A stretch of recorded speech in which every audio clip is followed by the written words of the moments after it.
नमस्कार मित्रों। यदि आपने इस चिड़िया की 6 बातों को याद कर ली तो आप जीवन में कभी भी धोखा नहीं खा सकते हैं। स्वागत है आपका अपने YouTube चैनल अद्भुत प्राचीन ज्ञान में। कांपिल्य देश में एक ब्रह्मदत्त के राजा हुए थे, जिनके महल में एक पूजनीय नाम की चिड़िया रहा करती थी, जो राजा ब्रह्मदत्त के प्रेम स्नेह के कारण उनकी सहचरी बन गई थी। राजा के महल में ही चिड़िया का घोंसला था। एक दिन राजा के घर में एक पुत्र का जन्म हुआ और उसी समय चिड़िया ने भी एक अंडा रखा, जिससे एक बच्चा उत्पन्न हुआ। वो चिड़िया अपने बच्चे और राजा के बच्चे से समान प्रेम करती थी। वो रोजाना घूमने जाती थी तो हमेशा 2 फल लाया करती थी, एक फल अपने बच्चे के लिए और एक फल राजा के बच्चे के लिए, जिससे वह दोनों बच्चे बहुत खुश रहते थे। एक दिन की बात है, जब चिड़िया कहीं बाहर घूमने गई तो राजकुमार की धाएं चिड़िया के बच्चे को घोंसला से निकालकर राजा के बच्चे को उससे खिलाने लगी। हुआ ये कि राजा के बेटे से चिड़िया के बच्चे को कसकर पकड़ने के कारण मृत्यु हो गई। हर दिन की तरह जब चिड़िया लौट कर आई और उसने अपने बच्चे को मरा हुआ देखा तो चिड़िया अपने बच्चे के गम में बहुत रोने लगी। यह देखकर राजा को दुख तो बहुत हुआ। गुस्से में चिड़िया ने राजा से कहा, हे रानाधर, तूने अपने बच्चे से खिंचवा कर मेरे बच्चे को मरवा डाला। तू तो सनातन धर्म को जानने वाला है, फिर भी तू भूल कर गया कि शरण में आए हुए की, भूख से व्याकुल की, शत्रु द्वारा पीछा किए जाने वाले की और लंबे समय से अपने घर में रहने वाले की हमेशा रक्षा करनी चाहिए। यदि मनुष्य इनकी रक्षा नहीं करता है तो वह निसंदेह कुंभी पार्क नर्क में पड़ता है। दोस्तों, इतना कहकर चिड़िया ने राजा के बेटे की अपने पंजों से दोनों आंखें फोड़ डाली और आकाश में उड़ गई। अपने पुत्र को दोनों आंखों से अंधा देखकर चिड़िया के किए पर राजा को क्रोध तो बहुत आया, परंतु वह यह सोचकर अपने क्रोध को दबा दिया कि मेरा पुत्र तो सिर्फ अंधा हुआ है, पर उसने तो अपना बच्चा खोया है। राजा क्रोध को शांत कर चिड़िया से कहने लगा, हे भीरू, तूने जो किया है बहुत अच्छा किया है। अब शोक को त्याग कर पहले की भांति हमारे घर में आकर के रहो। मैं चाहता हूँ कि हमारा और तुम्हारा प्रेम पहले के जैसा सदा बनी रहे।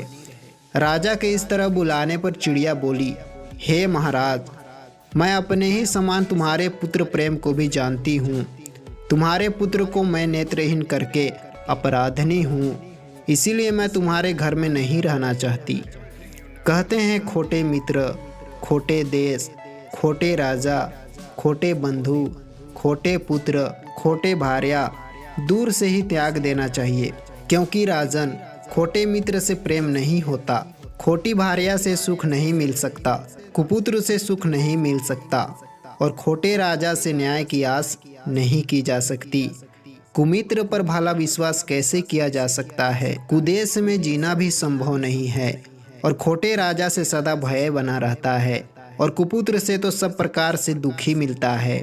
और जो मनुष्य अपराधी पर विश्वास करता है वह अनाथ और दुर्बल मनुष्य की तरह लंबे समय तक जीवित नहीं रह सकता।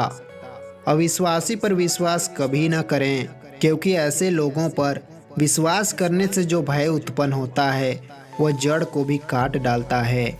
जो मनुष्य राजा के सेवकों पर तथा वर्ण संकर जातियों पर विश्वास करता है वह ज़्यादा दिनों तक जीवित नहीं रह सकता। कहते हैं मनुष्य बार बार के बैर होने के भय से शत्रु को जीवित नहीं रखती, क्योंकि शत्रु को, अग्नि को और रीढ़ को यदि थोड़ा भी बाकी रहने दिया गया तो यह फिर इकट्ठा होकर बढ़ने लगता है।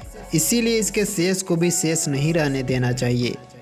एक बात और, यदि शत्रु एक साथ हंसता भी है, बोलता है, एक ही पात्र में साथ साथ भोजन भी करता है और एक ही आसन पर साथ साथ बैठता है तो अपने पिछले बैर को याद करता रहता है। दोस्तों, शत्रु के साथ संबंध करके भी उसके ऊपर विश्वास कभी ना करें, क्योंकि इंद्र ने अपना दामाद होकर भी पुलोमा को युद्ध में मार डाला था। जो मनुष्य मन में बैर को छिपाए हुए प्रिय बातें करता है, बुद्धिमान पुरुष उस पर विश्वास कभी न करें। बुद्धिमान पुरुष उस पर विश्वास करके उसके पास ना जाएं। जैसे मृग बहेलिए के पास नहीं जाता है, यदि बैर रखने वाला शत्रु बढ़ रहा हो तो उसके पास निवास नहीं करना चाहिए। जैसे बढ़ती हुई नदी का वेग वृक्ष को गिरा देता है, शत्रु से उन्नति पाने पर मैं भी उन्नत हो गया हूँ, ऐसा विश्वास ना करें। जो मनुष्य इन बातों को ध्यान में रखता है वह कभी भी अपने जीवन में शत्रु से चोट नहीं खा सकता। इतना कहकर चिड़िया आकाश में उड़ गई। दोस्तों, यदि आपने इस वीडियो से कुछ सीखा हो तो वीडियो को लाइक करते हुए हमारे चैनल को सब्सक्राइब जरूर कर दें और आप अपनी राय कमेंट बॉक्स पर छोड़ सकते हैं। धन्यवाद मित्रों।